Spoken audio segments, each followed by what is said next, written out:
हे बघा किती छान असं मुंग्यांनी वारूळ बनवलंय, म्हणजे त्यांना राहण्यासाठी. बघू शकतो हे चिखल करून त्यांनी बनवलेलं आहे.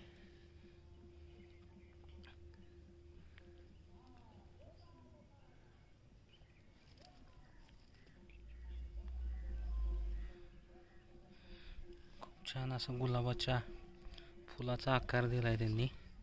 हे आपण सज्जनगडावरती आहोत. सज्जनगडावरती कल्याण छाटीकडे जाताना हे खूप छान अशी कलाकृती पाहायला भेटली. बघू शकतो आपण किती छान केले, खूप छान.